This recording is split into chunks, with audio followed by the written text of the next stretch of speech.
El tema de las posesiones en la radio es un tema que a la gente le llama muchísimo la atención. Desde el caso Clarita, el caso Josué o el famoso caso Nash, que muchos de los suscriptores sabrán que fue uno de los que no me dejó dormir cuando era niña y cuando era adulta empezando el canal. Pero pasó algo muy interesante en Guadalajara por ahí del 28 de abril. Fue en la estación 95.5, cuando una persona llamada Omar González dijo que estaba sufriendo de cosas paranormales en su casa. El conductor, bastante profesional, le preguntó qué estaba sucediendo, qué era exactamente lo que le pasaba, y él decía que había una voz femenina que le indicaba cosas que hacer, cosas que él no quería que se realizaran. Fue ahí cuando empezó a sonar algo muy raro. Era la voz de una mujer que empezaba a repetir: aunque yo estoy aquí, no puedo descansar. Aunque yo estoy aquí, no puedo descansar. Es ahí cuando el conductor pregunta de quién se trataba, quién estaba hablando al otro lado. Y esa voz femenina respondió Maite. Y decía: no me dejan descansar, no me dejan descansar, no me dejan descansar. Entre las personas que estuvieron en esa cabina se contaba que la temperatura bajó completamente y que se puso fría también todo el ambiente de trabajo en ese lugar. Además de que existe la leyenda urbana de que al conductor le pasaron cosas paranormales a partir de ese momento, como que tenía rasguños en la cara o en algunas otras partes del cuerpo. Lo interesante de todo es que esto no es el final de la historia. Todavía después hubo otra llamada con esta persona, con Omar, un viernes 30 de abril, quien ya fue una posesión completamente, algo bastante aterrador. Esta era la voz de una mujer que era bastante escalofriante. Algo que perturba muchísimo de esta llamada, precisamente, es que esta voz dijo el nombre completo del conductor. Que yo cuando escuché eso y escuché el silencio del conductor, sabía que algo estaba pasando por su mente. Y algo también muy aterrador es que esta mujer le dijo a otro de los asistentes que estaba en la cabina datos importantes sobre su mujer, que según trabajaba en un banco o algo por el estilo. Y a pesar de que esta persona dijo yo no tengo esposa, de todas maneras se sentía algo alarmante en la cabina.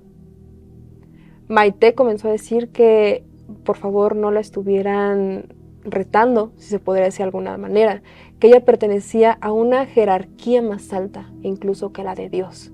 Ahí fue cuando los conductores se dieron cuenta de que estaban ante la presencia de algo bastante peligroso que estaba del otro lado del teléfono.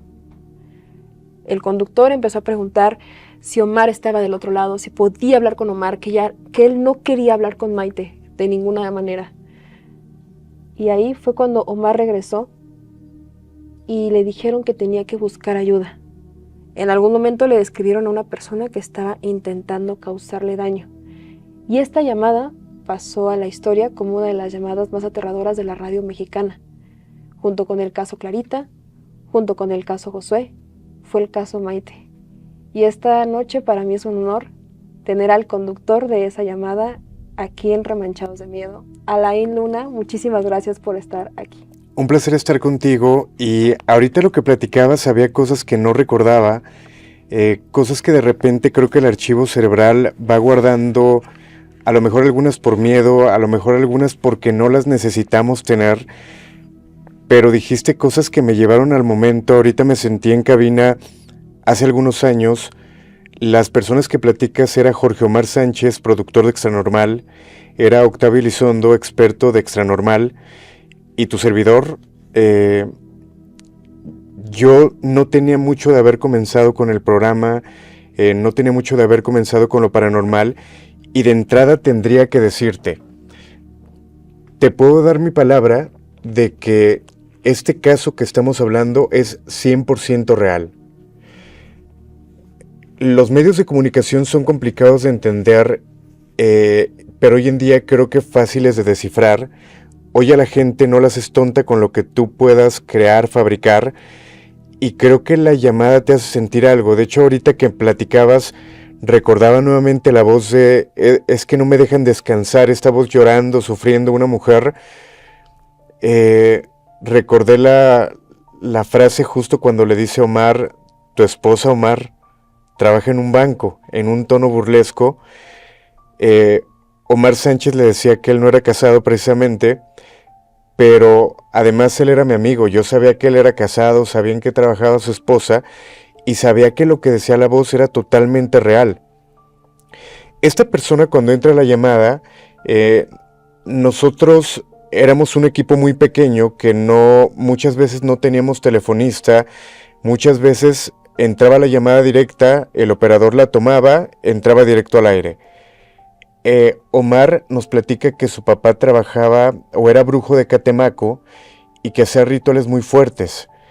Él hablaba de un ritual que lo hizo tomar sangre de víbora, entre otras cosas, y es cuando comienza esta situación. En la llamada Omar se escuchaba preocupado diciendo que había alguien ahí, que había una mujer, y que de repente precisamente le cambia la voz, y que mucha gente pudiera pensar, es que hay personas que pueden cambiar la voz y pueden hacer la voz de mujer. Yo creo que sí pudiera pasar, pero yo lo que siempre le pido a la gente es que vaya más allá. No es escuchar simplemente la voz, es lo que te haga sentir esa voz que estás escuchando, es lo que te haga sentir esa fotografía. Fue un episodio complicado que terminamos el programa, nos quedamos platicando varios minutos después y que posterior a ello fueron muchas repercusiones, desde que yo, después de avanzar de la estación, yo creo que ni siquiera 1 kilómetro adelante, de repente la llanta de mi carro saliera volando. Este tipo de casos nos traían consecuencias que iban más allá de sentir el miedo, sino que llegaban a lo físico. Yo creo que el caso de Omar Sánchez, yo no creí que fuera de alguna manera en algún momento tan relevante que justamente el año pasado, en 2023, se hiciera viral. Ahora con las redes sociales, en TikTok, la gente lo empezó a comentar y mucha gente me etiquetaba, ¿eres tú, Alain? ¿Esto pasó en tu programa? Y yo te soy honesto, no era un caso que yo escuchara frecuentemente porque pasó, fue fuerte, pero ahí quedó. Pero nunca fue mi intención como volver a platicarlo, volver a hablar de él, hasta que mucha gente lo empieza a escuchar y gente como tú que de repente se clavó en la historia y me lo platica de esta manera. Te lo juro que yo fue regresar a esa cabina de La Mejor en Guadalajara y sentirme como me sentí ese día. De hecho, me sentí como si hubiera regresado muchos años con ese miedo, con esa sensación en el pecho al escuchar esa voz. Justo ahorita que lo platicaste, me volvió a pasar y que yo creo que sería interesante que la gente escuchara la llamada y que sacara conclusiones. En mi voz se siente el miedo. Obviamente, además de que creo que tenía, no recuerdo si 19 años, 19, 20 años, no sabía mucho de lo paranormal. Fue aterrador lo que viví en esa ocasión. Absolutamente de acuerdo. Yo escuché esta llamada hace unos años y cuando ocurre el cambio de voz, dices, no es el cambio de voz, porque muchas personas lo pueden hacer, es lo que te hace sentir. Y yo cuando escuché ese cambio de voz dije, no, por favor, no, por favor. Me dio terror, Alain, y dije, qué barbaridad. ¿Y por qué sé que esto es real? Porque cuando esta persona te dijo tu nombre completo, Edgar Alain Luna Hernández, hasta me lo aprendí del terror que sentí y te quedaste callado. Hubo un silencio ahí de, oh rayos. Y esta voz burlona diciendo, yo sé en qué trabaja tu esposa, Jorge, yo sé en qué es que está haciendo, ella trabaja en un banco. Y no se escucha, no se ve, se escucha la mirada de ustedes que se dieron, porque yo la puedo ver perfectamente, una mirada de ¿qué vamos a hacer? Justo en ese momento fue yo voltear a ver a Octavio Elizondo, que estaba de mi lado izquierdo, en decirle, ¿qué está pasando? Ayúdame, ¿por qué sabe mi nombre esta persona? Algo que ni siquiera en redes, ni siquiera yo soy de Guadalajara como para que se supiera esa información. Y fue justo eso, el voltearme hacia Octavio para honestamente pedirle ayuda. Hay un momento donde yo ni siquiera quería hablar con esta mujer. Yo quería que Omar me respondiera. Yo decía, Omar, ¿estás ahí? Omar, contéstame. Omar, ¿estás ahí? No sé, creo que me hiciste regresar a una parte muy aterradora en mi trayectoria en radio. Y esta noche vamos a hablar acerca de esos relatos paranormales que estuvieron ahí en tu programa, Los Hijos de la Llorona. Vamos a estar platicando acerca de esto, algunas experiencias que tú tengas. Así que familia Remanchados, no se pueden perder esta hora de terror con Alain Luna, platicando estas experiencias paranormales. Así que cuéntame, Alain, ¿esta fue la experiencia más fuerte que tuviste en la radio? Yo creo que fue una de las experiencias más fuertes. Te platicaba antes de comenzar que trabajando en radio aprendes a muchas cosas, aprendes a que a la gente la tienes que dirigir con un buen fondo musical, de repente con frases como comenzaba el programa: ¿estás seguro que estás solo? ¿Estás seguro que no hay nadie debajo de tu cama? Buscar que la gente siente el miedo. Pero la intención era, esta era la premisa del programa, que la gente tuviera miedo, pero de una forma honesta pudiéramos llamarle, ni fabricando llamadas, ni creando historias que no existían. Apenas lo decía en otra colaboración, mi programa, la gente que lo llegó a escuchar, había muchas veces que era muy aburrido, y no solamente un día, lunes, martes, miércoles, llegaba a ser aburrido varios días porque no metía cosas falsas. A mí como productor también del programa, que en algún momento tuve algunos productores, nada hubiera costado, ok, hoy queremos que esté fuerte, vamos a meter una llamada falsa, que nos ayude fulanito, sutanito, pero eso yo siempre me di el propósito de nunca meter absolutamente nada falso. Y yo creo que fue parte del éxito, porque la gente sabía que si mandaba un audio de WhatsApp, o que si mandaba un correo, o que si marcaba, pues iba a entrar en tiempo y forma, no iba a haber ningún filtro, todo iba a ser natural.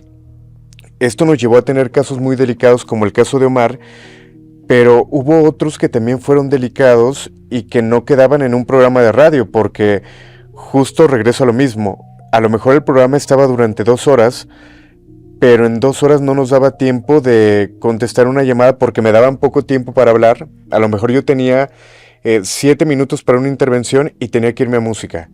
Y había cosas que la gente no escuchaba al aire y que yo tenía que escuchar fuera del aire, desde personas poseídas o personas que en ese momento estaban viviendo algo, y que lo único que yo les decía: ok, ahorita que termine el programa, vamos para allá.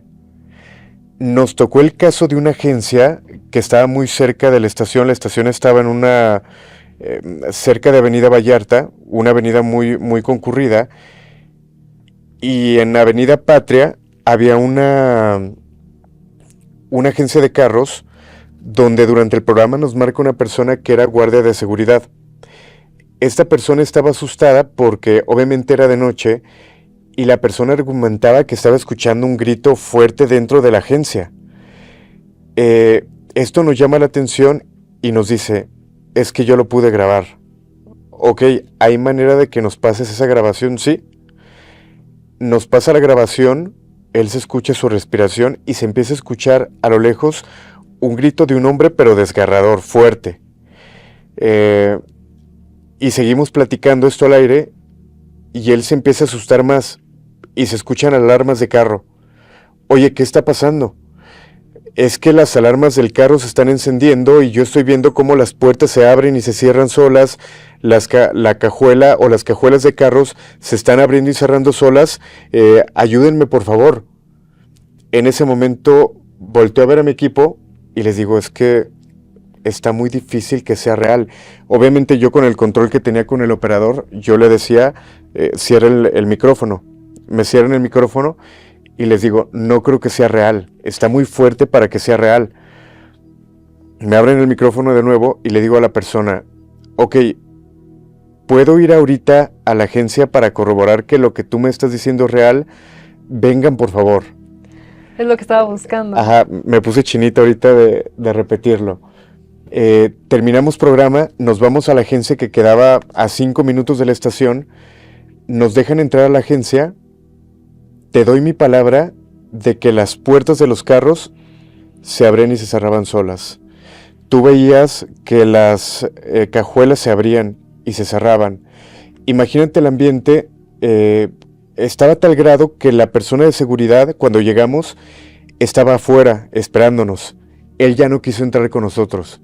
dijo, métanse ustedes para que vean que es real lo que les estoy platicando, y ayúdenme por favor. Nos dejó meternos, vimos esto, de repente la puerta o el portón por donde entraban los carros de la agencia era obviamente eléctrico, por ahí habíamos entrado, estando adentro vemos que se empieza a cerrar, parte de mi equipo sale corriendo y 2 nos quedamos encerrados adentro. Nos quedamos encerrados y seguíamos viendo cómo se abrían las puertas, se empiezan a escuchar gritos y ya no podíamos salir. Nos vamos a la puerta y nos dice el guardia, es que yo no tengo control para poderlos ayudar. Yo no puedo activar las alarmas, yo no puedo hacer esto, porque mi trabajo solamente es cuidar. Llegó la policía, o sea, se hizo grande esto, que llegó policía, llegaron varias patrullas. Cuando salimos, platicamos lo que pasó, obviamente la policía no nos creyó, pero es cuando nos platica el de seguridad. Cuando construyeron esta agencia, una persona con una de las maquinarias manipula la maquinaria, le pega en la cabeza a un trabajador y prácticamente perdió la vida. Dicen que esta persona el día de hoy se sigue apareciendo. Esta historia nos tocó vivirla en tiempo real y sentirlo todos los que estábamos ahí. Y como esta historia fueron muchas que nos hablaban, íbamos. Hay algo que yo platico que yo decía, yo quiero ser como cazafantasmas. Y teníamos una línea especial que si yo estaba en mi casa en la madrugada y había alguien que me marcaba, está pasando esto, yo le hablaba a mi equipo, nos juntábamos e íbamos para allá.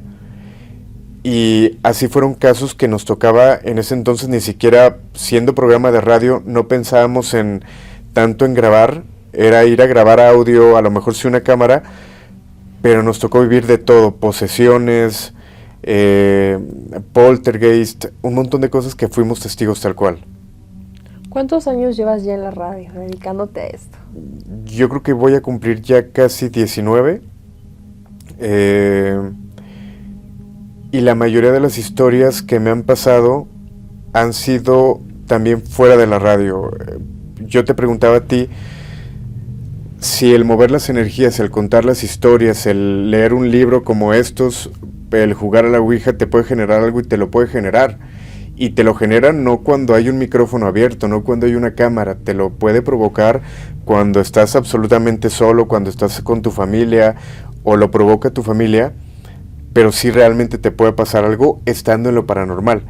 Yo le digo muchas veces a los chicos, ¿quieres dedicarte a lo paranormal? Está perfecto. ¿Qué tienes que tomar en cuenta?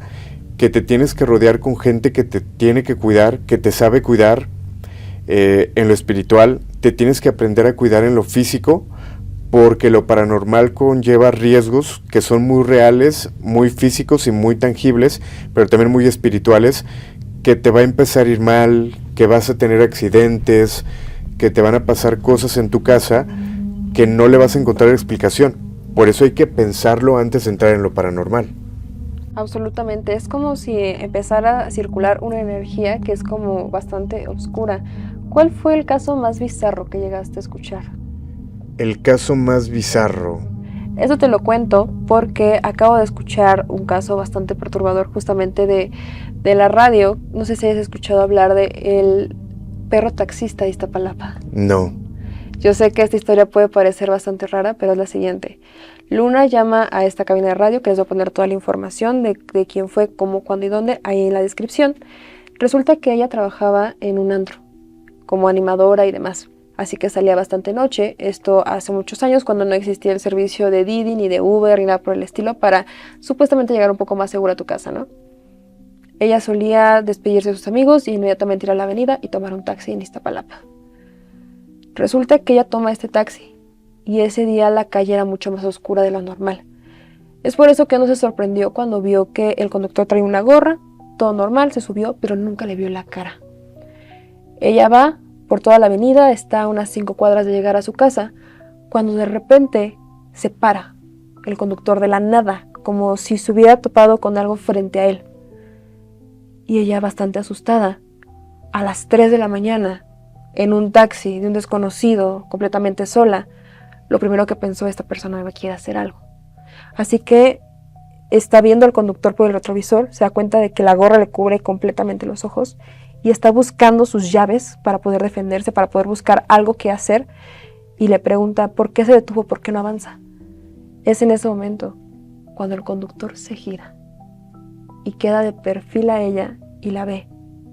Luna describe que era un perro negro, con las orejas prácticamente, se dio cuenta de que las orejas salían de la gorra, y le dijo: ay, amiga, te asusté, ¿verdad?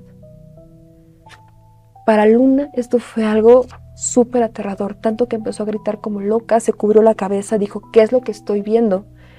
Y ella dice que cuando abrió un poco los dedos para ver entre ellos, vio como esta cosa se desvaneció y se fue por la ventana convirtiéndose en una sábana blanca. Esta historia al principio uno dice: ¿qué es lo que me estás diciendo? Pero a partir de este momento Luna empezó a tener fenómenos paranormales. Ese mismo día ella se bajó del taxi, lo dejó ahí en la avenida, llegó a su casa y vio a un hombre vestido de negro completamente en la entrada de su casa junto al boiler. Ella lo describe perfectamente y dice que ese hombre le dijo: buenas noches. Ella se pasó directamente hacia su casa, dijo: yo no voy a saber de nada ni nada, pero a partir de ahí también su perro se empezó a comportar de una forma muy rara. O sea, yo sé que estos de por sí fenómenos ya están siendo bastante extraños, pero es como si ella hubiera abierto con esta experiencia algún tipo de ojo, algún tipo de visión, como si el mundo se lo hubiera descubierto para ella por primera vez en el tema de lo paranormal. Uh-huh. Menciona Luna que ella estaba acostada en su cama. Ella tiene un perrito chiquito con el que suele dormir. Y dice que empezó a sentir como en la mano algo le empezó a lamer. Ella dijo: es mi perro, no pasa nada. Pero lo que la aterrorizó de verdad fue cuando sintió la verdadera lamida de su perro en la cara. Y dijo: ¿qué carajos me está lamiendo en la mano? Que parecía también la lengua de un perro.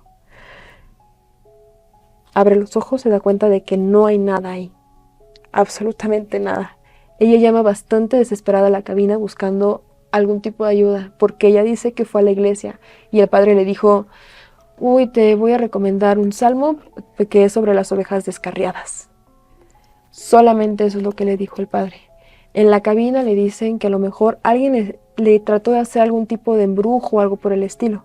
Y ahora yo tengo una teoría personal, que creo que a veces en estos lugares que hablábamos en tu episodio, en el canal de El Grito de la Llorona, que a veces en los lugares que son bastante concurridos suceden cosas, o hay muchas energías o algo por el estilo.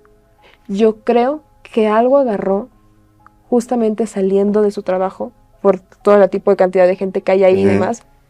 Pero no sé, ¿tú qué piensas?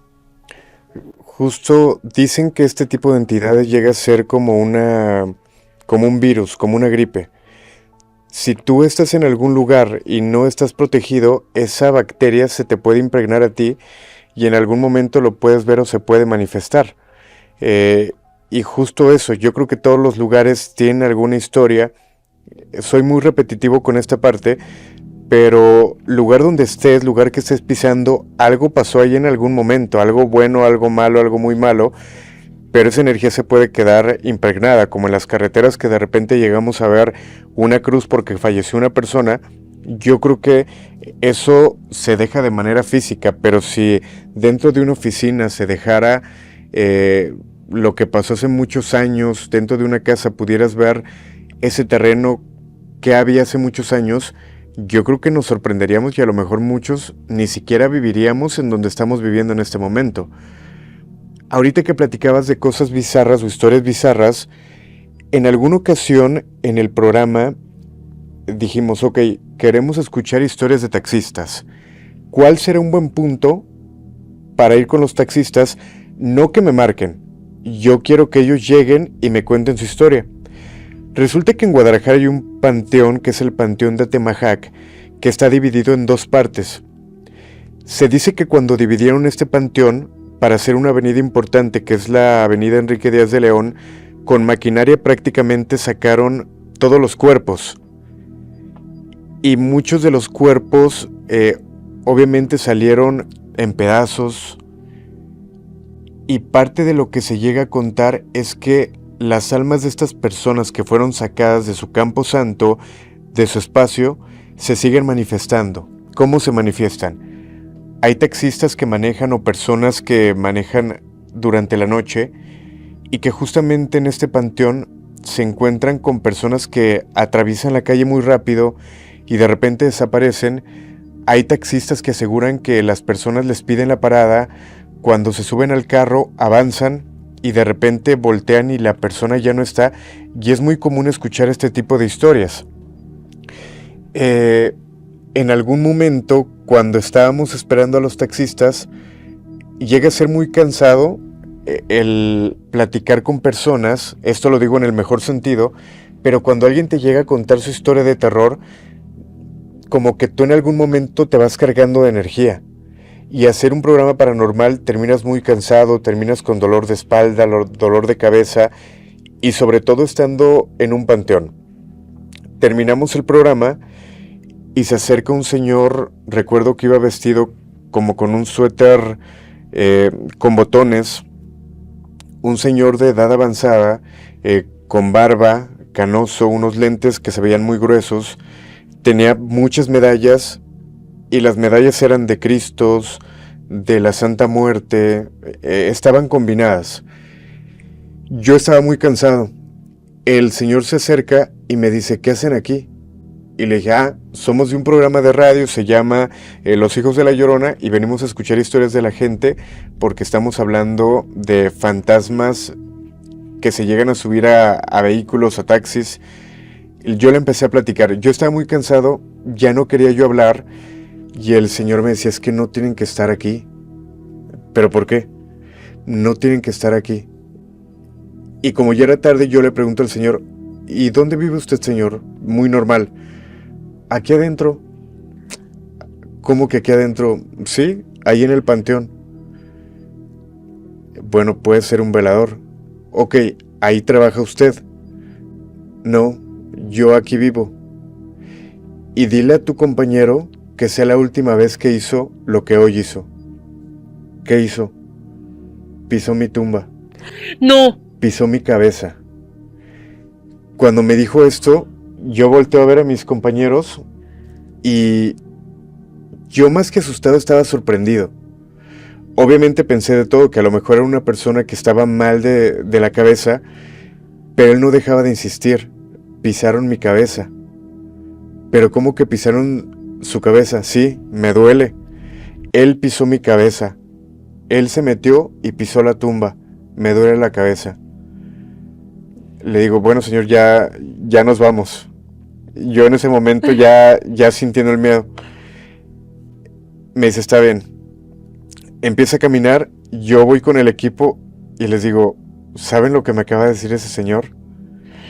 ¿Cuál señor? No es cierto. Volteamos, ya no estaba el señor. Obviamente parte de mi equipo me vio platicando con él, vio que había un señor. Otra parte de mi equipo, cuando les dije, no vio que estaba terminando de arreglar para irnos, obviamente se sorprendieron. Y yo me acuerdo claro de la cara del señor, me acuerdo clarito. Y te digo, de repente se fue caminando, yo creo que habrán sido 50 metros, poco más, el señor ya no estaba. Y obviamente era un panteón donde el camino era largo, no había forma ni que se metiera para un lado, ni que se cruzara la avenida porque lo alcanzaríamos a ver, era una avenida muy ancha. El señor simplemente desapareció. Yo platico esta historia al día siguiente en el programa y mucha gente me empieza a decir, es que el señor, como tú lo describes, se aparece ahí. Hay mucha gente que lo ha visto y hay mucha gente que ha platicado con él y que platica muy normal. Al señor le gusta platicar con la gente. Algo tuvo que haber vivido que el señor le gusta que lo escuchen y le gusta acercarse, no es malo. Pero sí fue una historia que de repente, y esa me acuerdo porque hace algunos días que estaba checando mis redes, me salió ese programa cuando transmitimos, pero hay muchas historias que te digo, de repente platicando con alguien me acuerdo, oye, yo estuve ahí, sí pasó esto, pero muchas historias que de repente es complicado recordarlas, pero este señor yo creo que sí se ha sido una historia bizarra, pudiéramos llamarle, que nos tocó vivir, y que a mí me tocó a lo mejor hablar con un muerto, y que en ese momento no lo sabía. No solamente es bizarra, es súper aterradora. Fíjate que acabo de platicar con, no sé si conoces a Lucarda. Es una película mexicana muy famosa y hay un documental que se llama El retrato de un vampiro o Los Alucardos, que retrata la historia de los dos jóvenes que raptaron al director de Alucarda para regresarlo a la cordura. O sea, se lo robaron del psiquiátrico estos dos jóvenes súper fans de la película y le empezaron a mostrar sus films y le empezaron a mostrar un montón de cosas y de hecho el autor como que regresó a los sentidos. Bueno, le hicieron un documental a estos chicos y este director que se llama Ulises, que ya espero que esté el capítulo justamente allá en Remanchados para que vayan a verlo, me contó algo muy parecido a lo tuyo, que de verdad esas son las historias que me hacen creer en lo paranormal definitivamente. Resulta que él estaba buscando retratar la muerte del director con un ataúd y por valores de producción uno dice que me presten uno ahí en la funeraria. No lo voy a comprar, definitivamente, es cine mexicano. Entonces va a una funeraria que le quedaba justamente de paso, dijeron, y esa de ahí, esa funeraria, vamos a entrar ahí. Entran, hablan con unas personas rarísimas, de hecho dicen que el encargado no tenía una mano. Y les dice, no, pues sí pueden grabar y así, y dice que tenía un asistente que parecía Igor, o sea, me dice, es que todo parecía como de película, de verdad. Y entonces, Ulises es el nombre del director, y le dicen, ¿dónde puedo grabar y demás? No, pues te ponemos aquí el ataúd para que vayas subiendo, hagas la toma. Bueno, él era cámara, él era sonido, o sea, cine mexicano, ¿no? Entonces nada más tiene atrás a su novia y al encargado atrás todavía, y entonces va subiendo las escaleras para grabar el ataúd y tener esa toma increíble de las personas point of view viendo el ataúd. Y dice que entra al cuarto y le cierran la puerta, le cierran las ventanas y la caja del ataúd ¡pum!, se cae. Y dice, ¿qué acaba de pasar? Y la toma no queda, o sea, ya no le dio tiempo y demás, y dijo, pues a ver si regreso el otro día.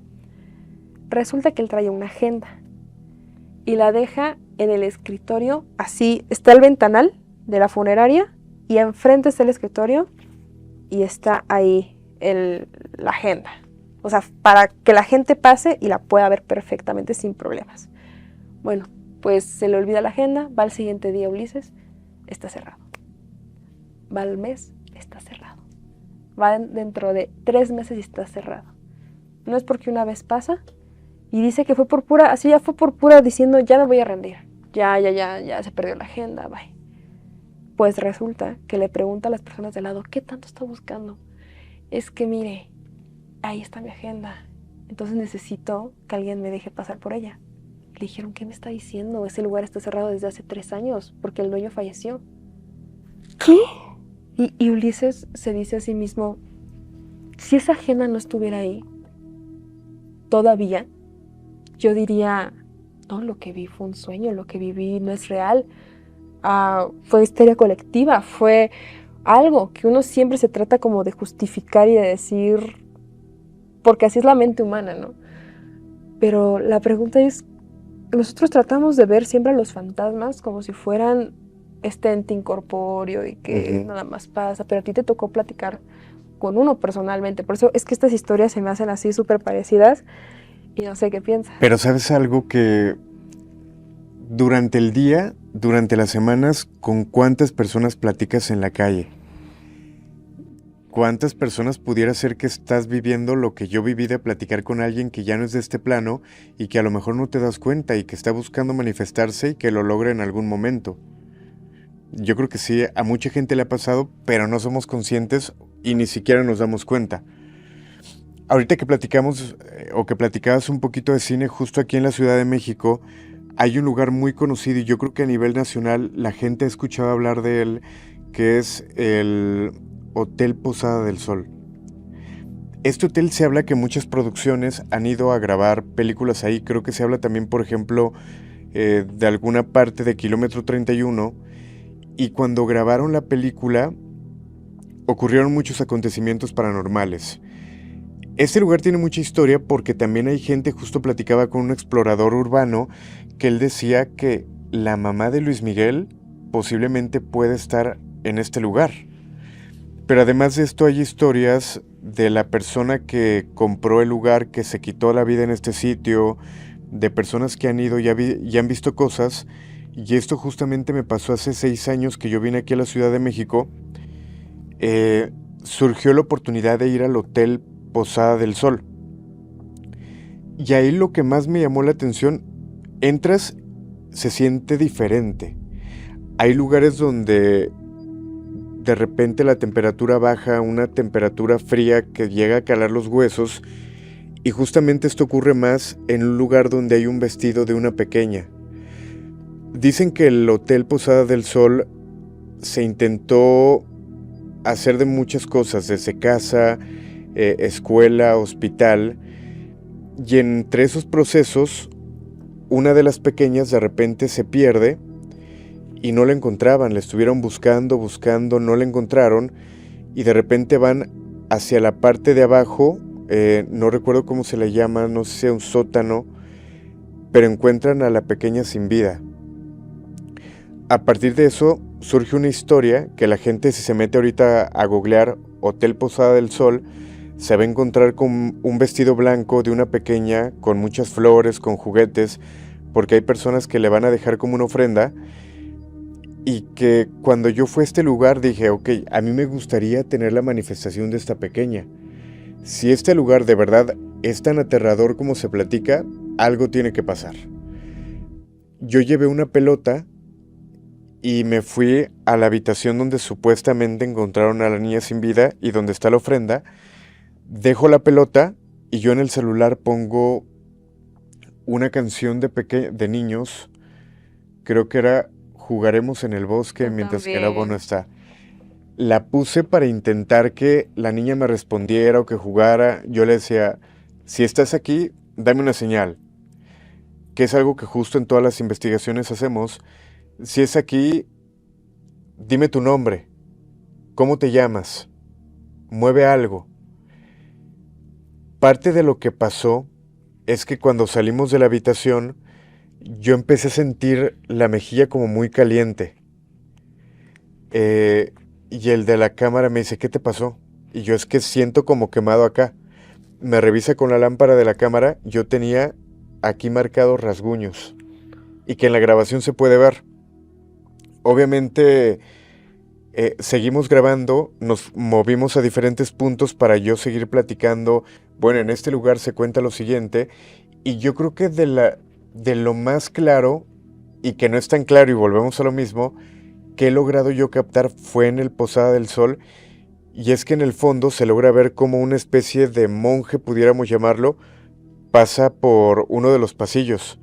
Voy a buscar el video para entregártelo, pero en este lugar hay mucha actividad y es una historia que puede ser muy palpable para la gente que le guste lo paranormal, pero que sí también recibimos este ataque de salir rasguñados del rostro. ¿Eso también lo grabaste para tu programa de radio? Eso lo grabamos hace 7 años para un especial que íbamos a hacer justo aquí en la Ciudad de México. Para esa grabación me prestaron cámaras profesionales, equipo que realmente yo no tenía, por eso buscamos un lugar que fuera fuerte y fue este lugar. El programa nunca salió, pero el material sí me lo pasaron y yo algunas cosas las llegué a subir. Y qué impactante, porque justamente en el capítulo que ya grabamos para el canal de Alain, que les invito a que vayan a verlo, allá El Grito de la Llorona, justamente comentabas que a veces a ti te gustan las cosas que son reales, no vas a andar buscando que el fenómeno se provoque ni nada por el estilo, o sea, que sí sé lo que tenga que ser. Entonces, este tipo de investigaciones y este tipo de situaciones, ¿realmente te hicieron alguna vez, no sé, dudar de que el mundo que nos rodea realmente sí existe? Sí, digo, entre las dudas que tuve, yo creo que siempre digo que me hice más escéptico. Porque así como te das cuenta de que sí pasan cosas paranormales, de que sí se mueven objetos, de que sí puedes captar voces, de que sí puedes captar imágenes, muy difícil pero puede pasar, también te das cuenta de que mucho tiene que ver con una parte psicológica. Esa parte te va forjando un poquito más y te va haciendo más escéptico y te hace buscar y buscar y buscar más. Eh, no dudo ni poquito que lo paranormal exista. No dudo que las entidades se puedan, o las personas o las energías se puedan manifestar. He dudado mucho de seguir yo en esto y no una vez, yo creo que muchas veces yo he estado a punto de dejar en Guadalajara, de dejar el programa. Mi director, que fue el que me ayudó para comenzar lo que es Carlos Martínez. Él me llegó a decir en algún momento, te veo mal, ya me dijeron que estás mal, si quieres dejar el programa, déjalo, buscamos otro concepto, hacemos otra cosa, pero esto te está afectando. Yo ya sé lo que pasa en tu casa. Hay que dejar el programa. No te preocupes, él dándome a entender que no me iba a correr si yo dejaba de hacer el programa de terror. Me decía, hacemos lo que quieras para que estés bien, porque sé que te estás metiendo de más. Y yo creo que muchas veces llegué a titubear de dejarlo por accidentes, por ataques y por darme cuenta de que esto realmente existe. Algo que me da miedo y que lo he comentado es que yo ya he estado en posesiones. Yo ya he estado y he visto cómo hay personas paradas, rezando fuerte, peleándose con demonios, mientras una persona está recostada, hablando en otros idiomas, hablando con otros tonos de voz, cambiándoles la cara. Y con esas imágenes de repente yo pienso, es que, ¿qué pasa si yo en algún momento estoy en esa posición y no estoy exento? ¿Me explico? No sabes en qué momento ya cruzaste la línea de ser investigador, de crear el contenido, a convertirte en una víctima, pudiéramos llamarle, ¿no? Y a este joven Alain que estaba justamente en Los Hijos de la Llorona, ¿hubo alguna llamada que de verdad le hiciera decir, ya no quiero regresar a trabajar, o que sí te hubiera dado así muchísimo miedo? Híjole, me da pena contarlo porque ya lo he platicado, pero al final, si me preguntan esto, tengo que platicar el caso de una posesión de una chica que fue muy conocida en Guadalajara. No voy a mencionar el nombre, pero la chica nos platicó que ella estaba dentro de una secta, ella hacía cosas muy delicadas, ella hablaba de que le tocaba ver cómo desvivían niños en el lugar donde se juntaban, se empieza a salir de control, empieza a tener ella posesiones. Durante mucho tiempo ella nos aseguraba que intentó contactar al programa, al equipo, y que era muy complicado porque pasaba algo. Ella nos intentaba marcar y simplemente su teléfono se descomponía o le pasaba algo a ella que no le permitía buscar ayuda. Cuando por fin logra contactarnos, nos cuenta la historia y dijimos, ok, te vamos a ayudar. Yo tenía en mi equipo un psicólogo, tenía un chamán, tenía un liberador, tenía un historiador, o sea, tenía un equipo muy completo. Yo la cité a ella en un lugar que se llama el Palacio de las Vacas, que ahorita te platicaré de este sitio, y la cité porque ahí teníamos como la accesibilidad de poder hacer cosas sin que nos llamaran la atención. Yo no podía llevar a una chica que decía que estaba poseída a la estación, porque qué tal y si estaba poseída, me iba a meter en problemas en el trabajo. O sea, te prohibían llevar a gente poseída. Sí, o sea, realmente tenía mucha libertad de hablar de temas, pero sí no podía hacer como rituales, jugar a la ouija. Sí me decían, sí hazlo, pero no aquí. Porque sí creían en la estación, me imagino, en ese tipo Sí, de temas. yo creo que sí, y porque se daban cuenta lo que pasaba. O sea, ellos se daban cuenta de que yo no inventaba nada porque me conocían como persona y me conocían como trabajador, sabían que era real todo lo que ocurría. Con tal de que citamos a esta chica en el Palacio de las Vacas, y quiero platicarte, la habitación, yo creo que era aproximadamente de 4 por 5 metros, a lo mejor un poco más.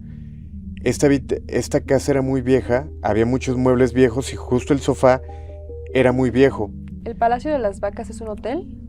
No, el Palacio de las Vacas se llama así porque en algún momento era una lechería y que fue del primo hermano, si no me equivoco, de Porfirio Díaz.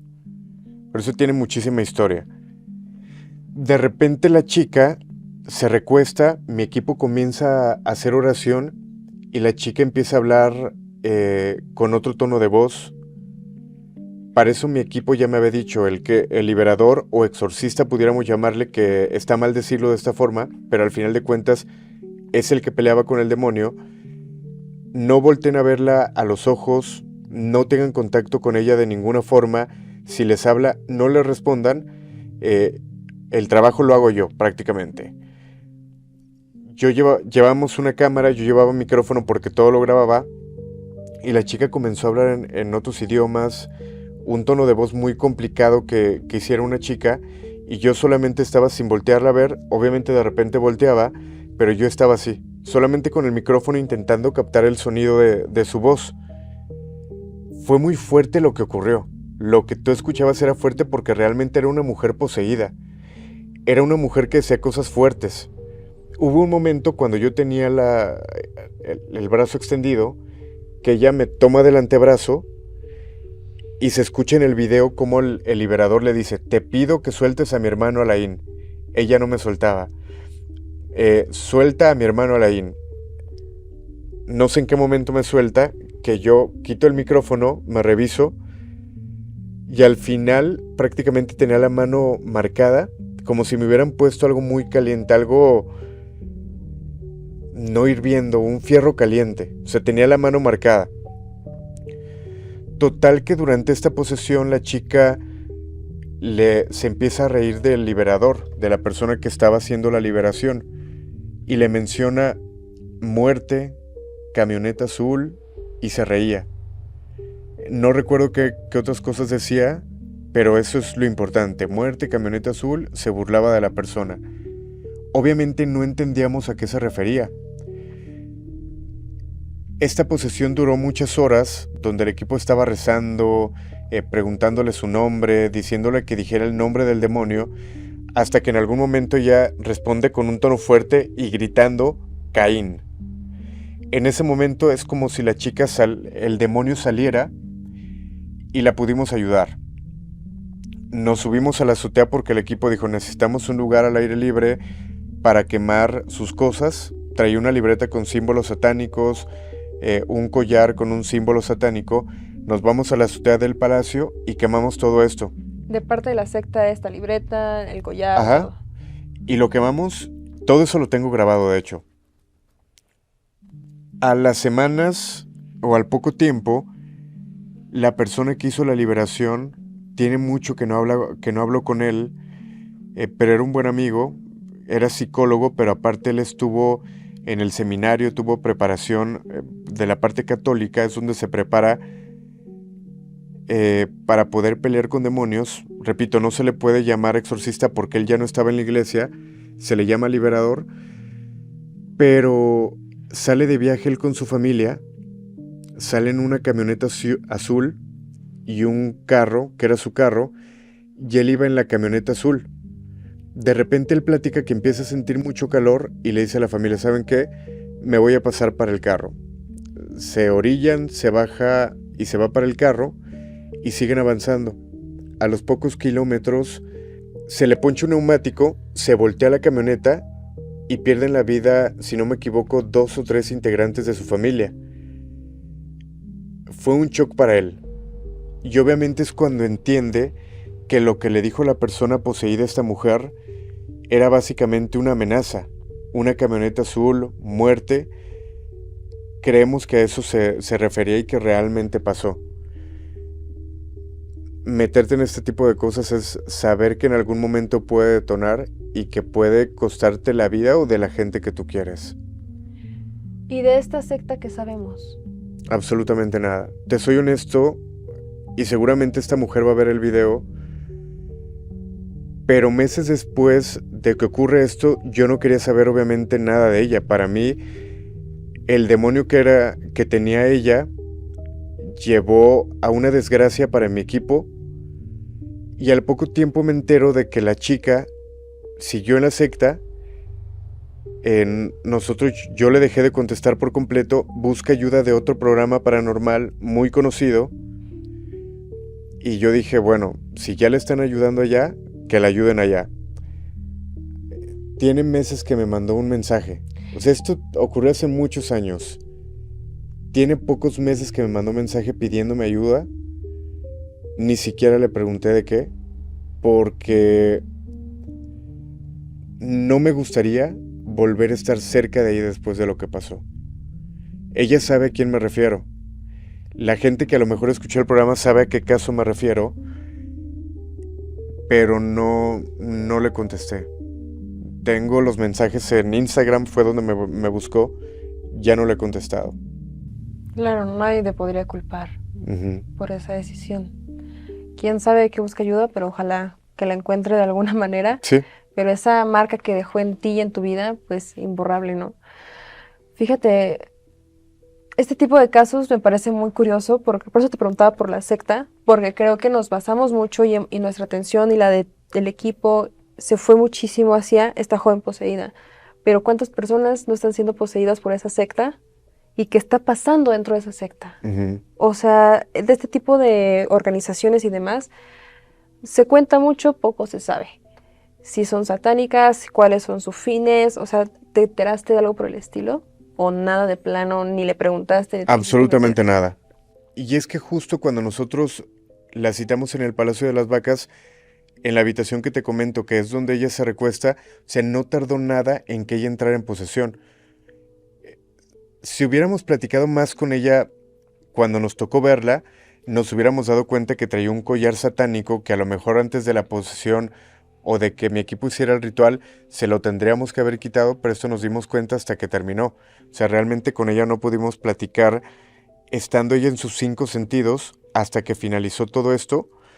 eh, y no indagamos dónde era la secta porque al final de cuentas es algo, se va a escuchar mal, que no nos interesaba. Para nosotros lo importante era ayudarla a ella. Básicamente, se va a escuchar raro, pero mi intención era sí tener el contenido, sí conocer la historia, sí poderlo grabar, pero adicional a ello yo lo que hacía era te canalizo con mi experto, te canalizo con mi psicólogo y que ellos te ayuden por completo. Mi trabajo era canalizar, yo no iba a hacer una liberación, yo no iba a ir a liberar una casa a una persona, pues aquí está mi equipo. Y mi equipo fue el que hizo todo ese trabajo. ¿Todas las llamadas que recibiste eran completamente en vivo? O sea, ¿no hubo alguna que tú recibieras antes o algo por el estilo que después la programaras o algo así? No, había llamadas que me tocaba cuando nos íbamos a corte, de repente los cortes comerciales y las canciones duraban un buen rato. Desafortunadamente teníamos un programa de gobierno entre esas 2 horas que duraba, si no me equivoco, 10 minutos y en ese ratito el teléfono seguía sonando. Yo me ponía a contestar llamadas, el grito de la Llorona, buenas noches. ¿Tú les contestabas personalmente Sí, así no de... todas, no Ok. todas. Sí intentaba, yo le pedí a mis expertos, oye, tú agarra un teléfono, yo agarro otro, hay que contestar llamadas. Eh, Intentábamos separar, porque había gente que me decía, oye, es que en mi casa asustan, pero ¿cómo asustan?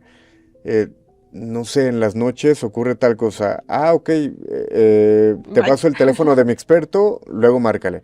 Pero sabía una historia que me decía, oye, es que en mi casa asustan.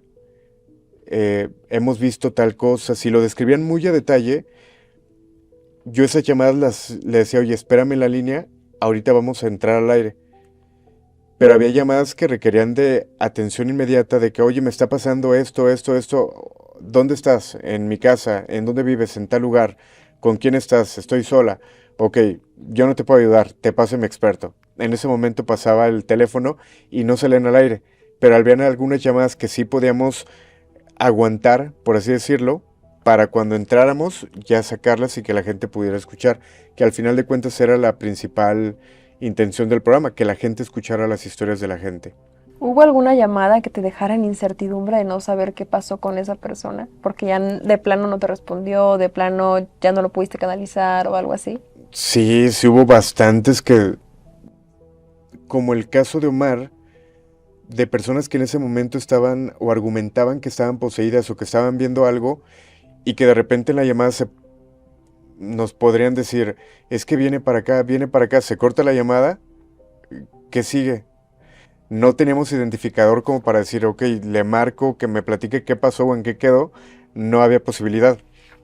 Hay un caso de una chica, no recuerdo el nombre, no recuerdo si era Blanca, que ella nos hablaba y que decía que veía cosas y que sus papás le encerraban en una habitación, justamente por lo que ella decía que veía.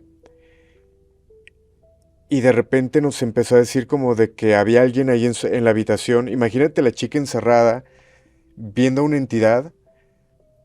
Estaba muy asustada, pero de repente creo que ella en la llamada dice, es que ahí vienen mis papás, tengo que colgar, y nos cuelga. Pero como la llamada fue fuerte y ella se escuchaba muy mal, yo cada que entraba al aire decía, amiga, si estás escuchando, por favor, márcanos aunque sea para decirnos que estás bien. Si ya no quieres hablar, si ya no puedes hablar, solamente dinos que estás bien.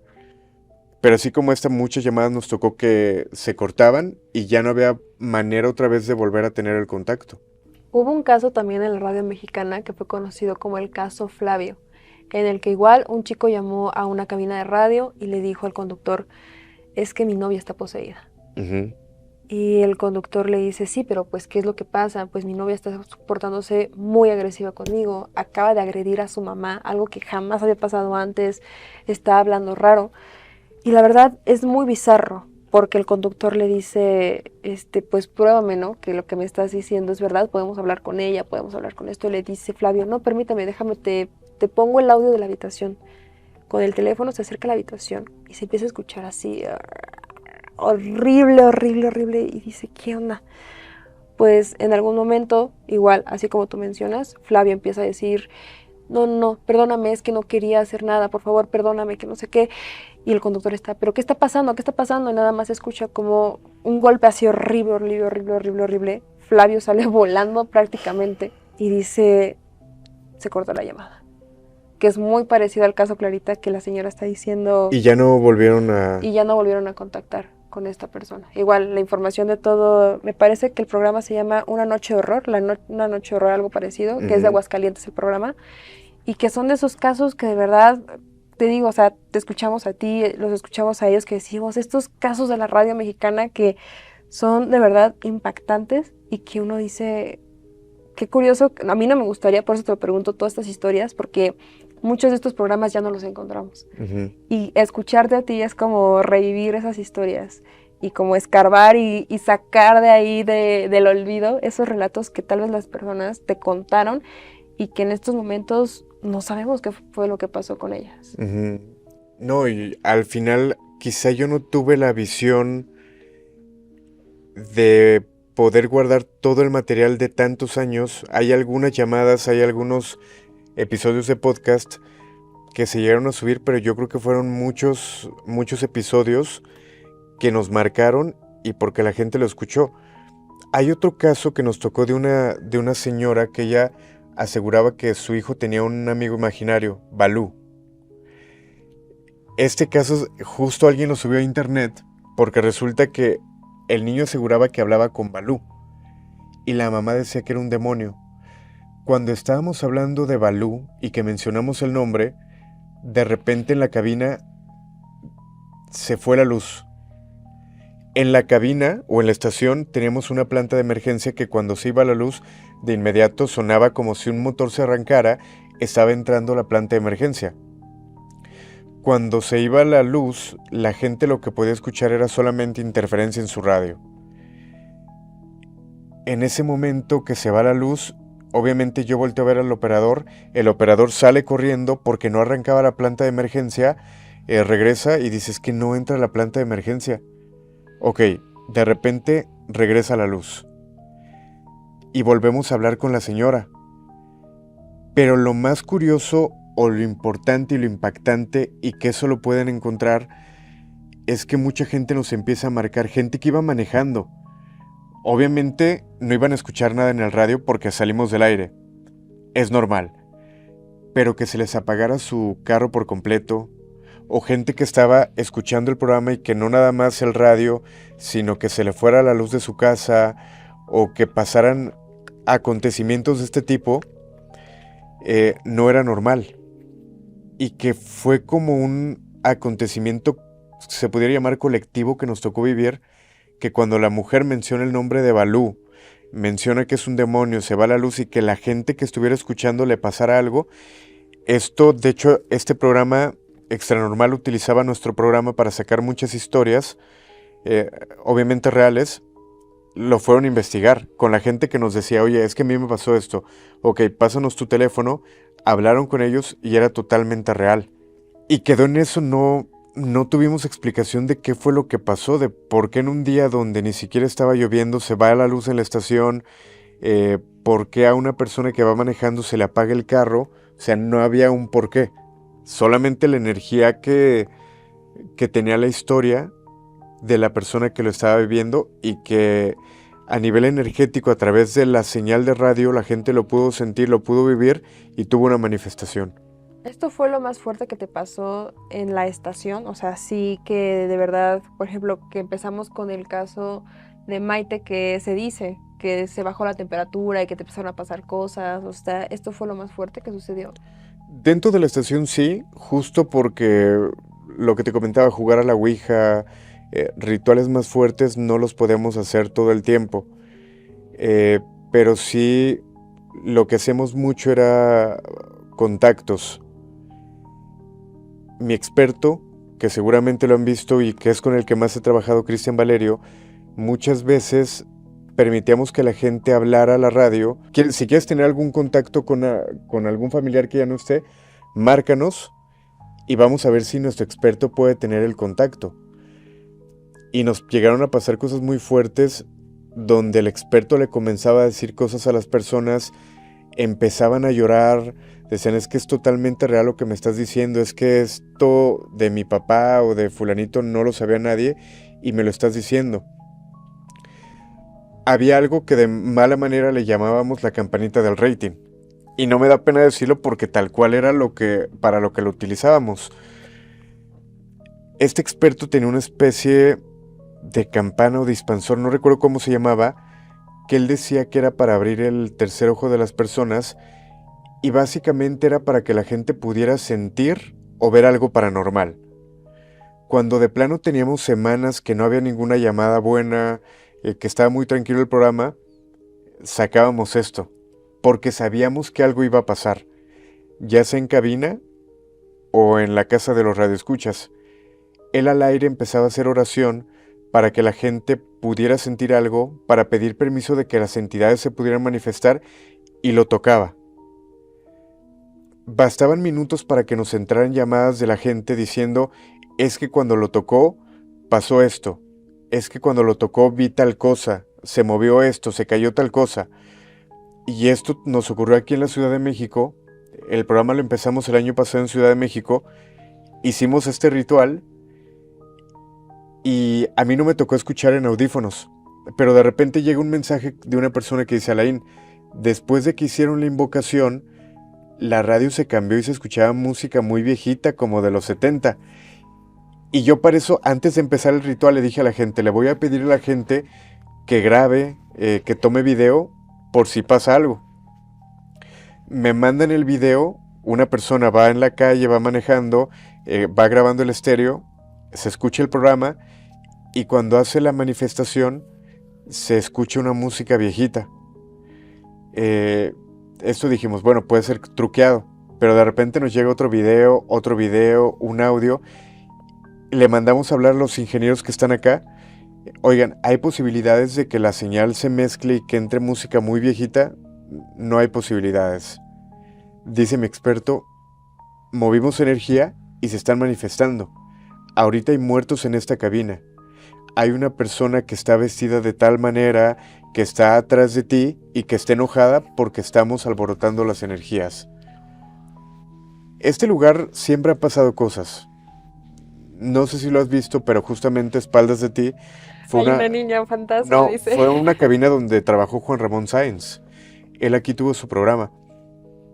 Y que todo esto nos lleva a platicar de lo que se llega a manifestar, y el que nosotros le movamos, pues en algún momento se manifiesta. Tengo aquí entendido que en MBS se aparece una niña, ¿no? De hecho, Sí. vi tu reportaje, como que algo aparecía. ¿Qué onda con ese reportaje? ¿Ha pasado algo desde entonces? ¿Ha habido alguna actualización? ¿Has escuchado algo nuevo? Hay mucha gente que lo platica, hasta el día de hoy. Yo creo que no hay ninguna evidencia, ya sea de audio, foto, video, pero sí de testimonios. Hay personas, sobre todo de digital, que se quedan a altas horas de la noche, ya sea por coberturas o diferentes situaciones, que han platicado que en la segunda planta de repente ven una niña correr, o de repente escuchan los pasitos correr y cuando voltean no hay nadie. o de repente escuchan a alguien como jugar, risas, y no hay absolutamente nadie, ni siquiera hay niños por acá. Esto es muy común. Cuando yo llego a la ciudad me traigo algunos objetos de Guadalajara que me dieron que eran objetos malditos y que yo resguardo en mi oficina.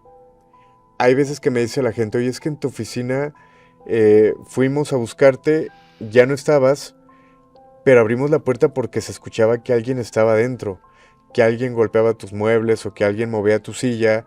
Y es muy común que digan que en mi oficina piensen que estoy y cuando me buscan no hay nadie, pero ya escucharon algo allá adentro.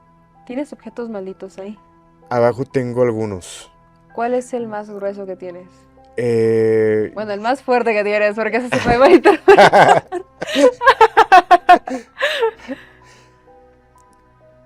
Yo creo que el más fuerte que pudiera tener es un muñeco que le pusimos Miguelito, aquí le pusimos el nombre, pero este muñeco nos lo entregan en el Museo de la Tortura. Ay, también tú. Híjole, es que este lugar está muy fuerte por todo lo que se cuenta, pero justo resulta que en el Museo de la Tortura compran muchos muñecos, algunos para exponerlos, otros para venderlos, y los llevan a este lugar.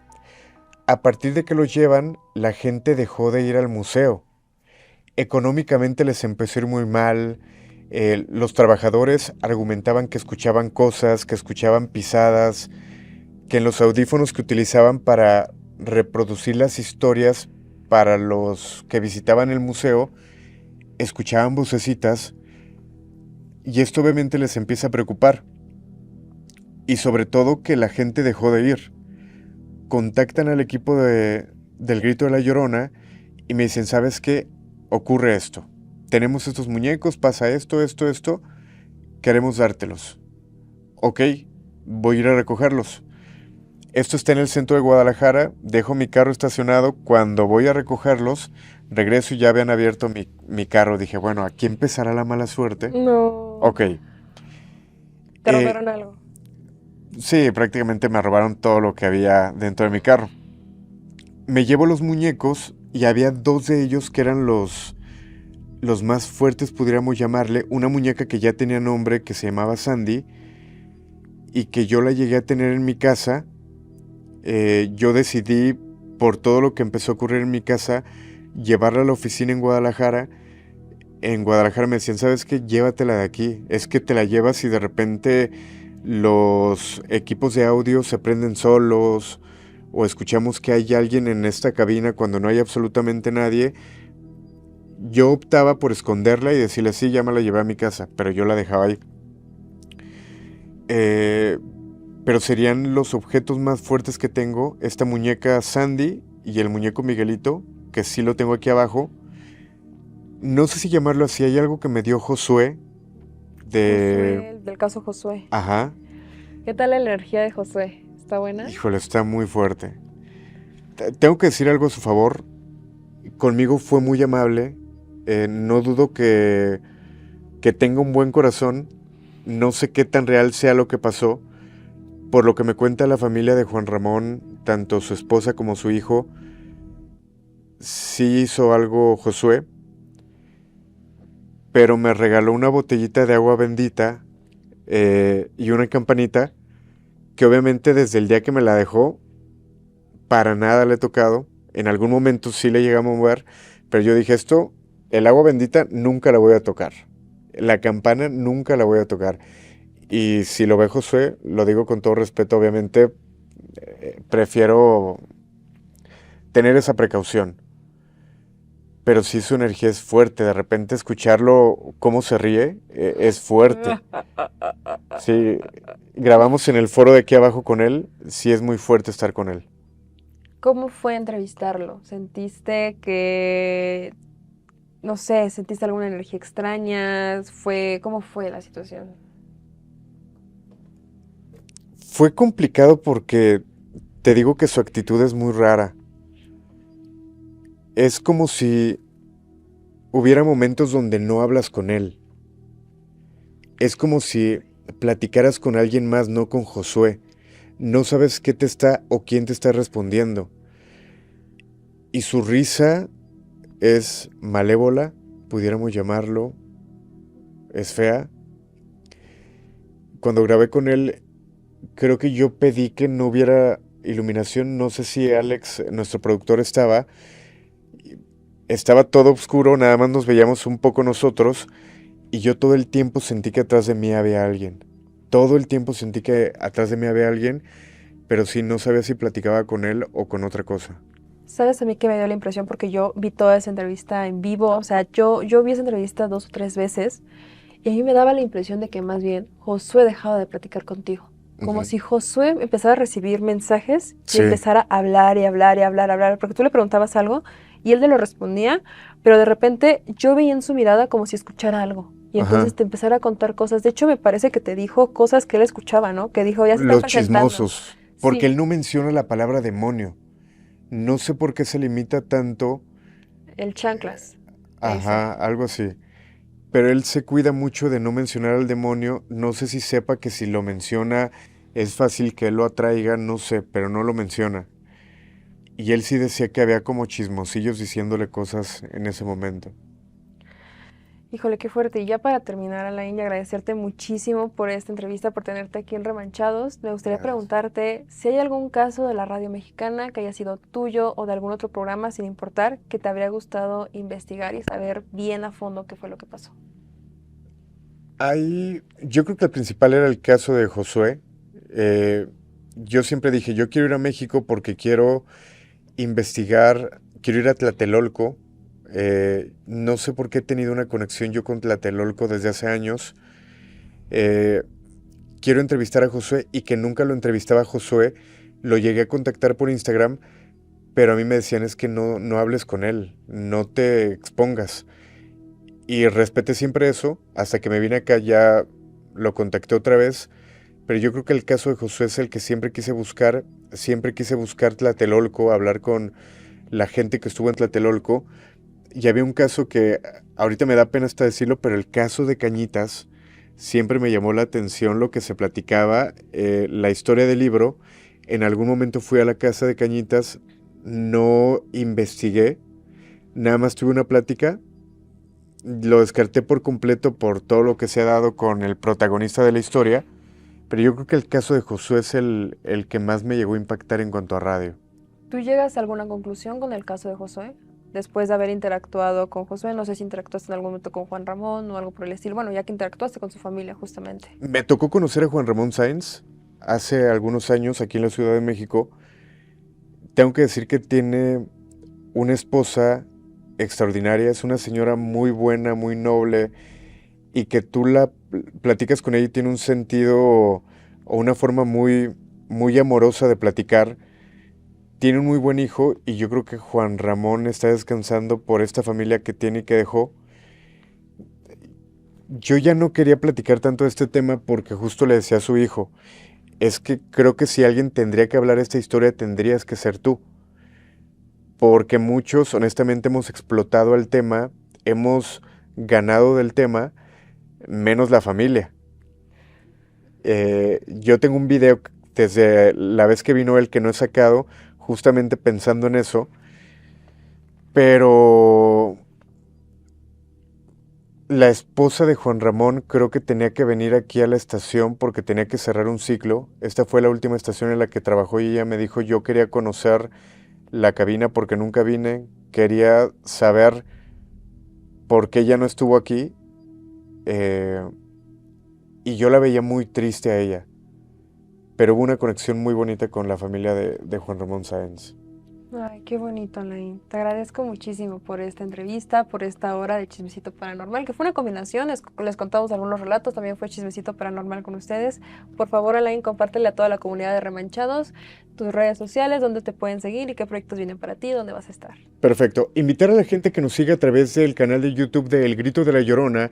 En todas las redes sociales también estamos como El Grito de la Llorona o como Alain-Luna. Así nos pueden encontrar para que la gente nos envíe información desde fotografías, audio, video, para poderlo analizar con el equipo que tenemos y obviamente para compartirlo con toda la gente. Gracias a ti por la invitación.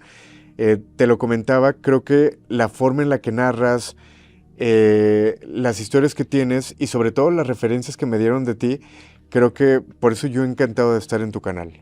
No, y yo agradecerte muchísimo por permitirme grabar aquí en tu estudio, te agradezco demasiado. También agradecer a tu productora Ale por estar aquí hasta esta hora, que ya es bastante noche, ya está haciendo mucho frío, ya Sí. siento que se me aparece la niña aquí en MBS.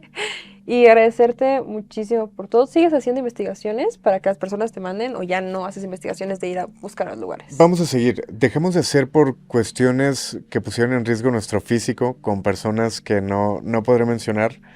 Peligrosas. Dicen que hay que cuidarte más de los vivos que de los muertos. A mí me tocó una experiencia muy fuerte en ese sentido. Aquí lo hicimos en Tlatelolco, a lo mejor porque era un lugar público. Sí vamos a buscar, pero a lo mejor con otras precauciones, seguir haciendo investigaciones. ¿En lugares privados? Sí. O no tanto, más bien en públicos. Yo creo que más públicos. Sí, tuvimos una experiencia muy fuerte. La mirada de las 1000 investigaciones la acaban de ver Sí. de alguien que sufrió seguramente algo muy fuerte. Te agradezco muchísimo, Alain, y espero que tengan una excelente noche. No se olviden de checar El Grito de la Llorona, porque está buenísimo sus programas y también por allá ya tenemos un episodio. Hasta la próxima.